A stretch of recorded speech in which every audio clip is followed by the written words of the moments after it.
নমস্কার বন্ধুরা, চেটেপুটে চ্যানেলে আপনাদের সবাইকে স্বাগত। দেখুন, আমি এখানে একটা কুমড়ো নিয়েছি। এই কুমড়োটা দিয়ে আজকে আমি আপনাদেরকে মিষ্টি কুমড়োর হালুয়া বানিয়ে দেখাবো। এখানে আমি এক ফালি কুমড়োর অর্ধেকটা নিয়েছি। আপনারা যেরকম পরিমাণ করবেন সেরকম বুঝেই কুমড়োটা নেবেন। এই কুমড়োটাকে ভালো করে ধুয়ে আমি এই প্লেটটায় রেখেছি। এবার এটাকে আমি গ্রেট করে নেব। গ্রেট করার জন্য দেখুন এরকম একটা গ্রেটার নিয়েছি আমি। এই গ্রেটারে এই যে ছোট দিকটা আছে, ছোট দিকটা দিয়ে আমি গ্রেট করে নেব। মানে যেরকম করে আমরা গাজরের হালুয়া যখন করি, যেরকম করে আমরা গ্রেট করি, ঠিক সেরকম। চলুন প্রথমে আমি কুমড়োটাকে গ্রেট করে। দেখুন আমার গ্রেট করা হয়ে গেছে। এই এতটা পরিমাণ কুমড়ো এখানে হয়েছে। এবারে আমি পরের স্টেপে দেখুন বন্ধুরা, আমি হিটে একটা কড়াই বসিয়ে দিয়েছি। এখানে আমি দিয়ে দিচ্ছি 1 টেবিল চামচ পরিমাণ ঘি। প্রথমে আমি এখানে একটুখানি ড্রাই ফ্রুটস গুলো ভেজে নিচ্ছি। হালকা করে আমি একটু ভেজে নিচ্ছি। আমি একটু আমন্ড দিয়েছি, কাজু দিয়েছি আর একটু কিশমিশ দিয়েছি। এটা আমার হয়ে গেছে, তুলে দিচ্ছি। ফ্লেমটাকে আমি একদম লোতে করে দিলাম। দিয়ে এবারে আমি এখানে দিয়ে দিচ্ছি 2.5 টেবিল চামচ মতো বেসন। বেসনটাকে আমি ভালো করে ভেজে নেব।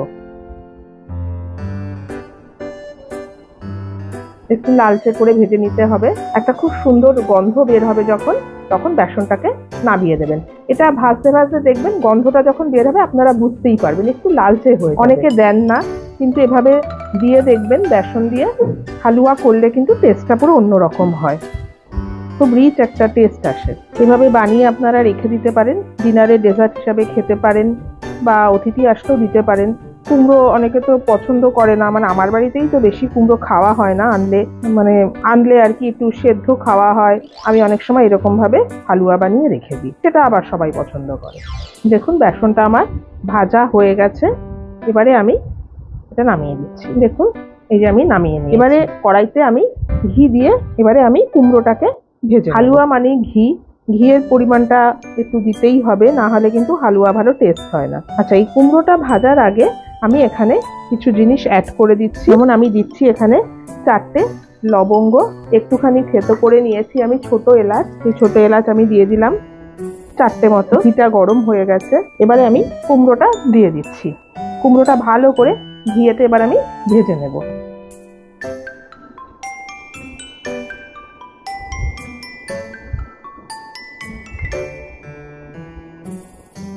কুমড়োর একটা যে গন্ধ থাকে সেটা যেন একদম চলে যায়, এরকম ভাবেই এটাকে ঘিয়ের মধ্যে ভাজতে হবে। এটা কিন্তু ঢাকা দিয়ে রেখে দেবেন না, ক্রমাগত এটাকে কিন্তু নাড়তে হবে। দেখুন কুমড়োটা আমার ভাজা ভাজা হয়ে গেছে, ঘি ছাড়তে শুরু করেছে, কতটা কমে গেছে দেখুন। এই অবস্থায় আমি এবারে দিয়ে দেবো যে বেসনটা আমি ভেজে রেখেছিলাম সেটা।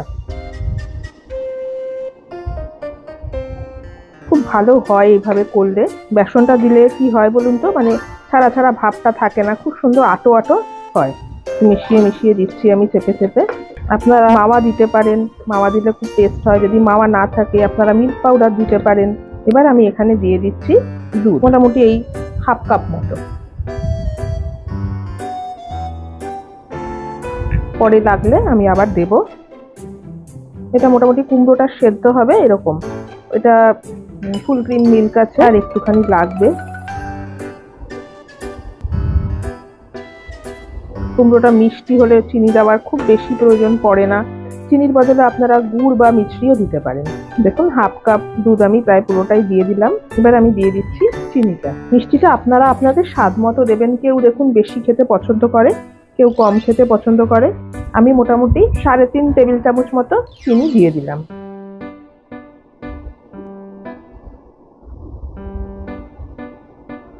এবারে আমি দিয়ে দিচ্ছি 10 টাকার যে মিল্ক পাউডারটা হয়, সেই মিল্ক পাউডারটা সামান্য একটুখানি দুধে আমি গুলে রেখেছিলাম।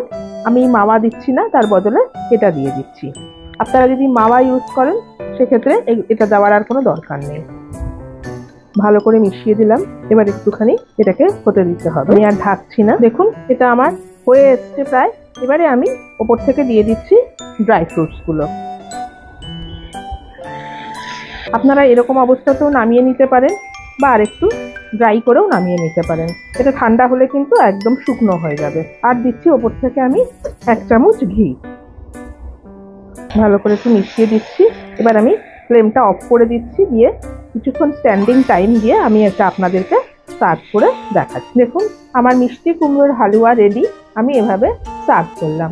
আপনারা কিন্তু অবশ্যই বাড়িতে একবার এভাবে বানাবেন, দেখবেন খেতে সত্যি সুস্বাদু হয়। আর আপনাদের অবশ্যই কেমন লাগলো আমাকে কিন্তু কমেন্ট করে জানাবেন। আমার এই রেসিপিটা যদি আপনাদের পছন্দ হয়ে থাকে তাহলে আমার চ্যানেলটিকে সাবস্ক্রাইব করে নেওয়ার অনুরোধ রইল, আর একটি লাইক করতে কিন্তু একদমই ভুলবেন না। আজ তাহলে চলি, আবার চলে আসবো অন্যদিন নতুন কোনো রেসিপি নিয়ে। সুস্থ থাকবেন, ভালো থাকবেন, নমস্কার।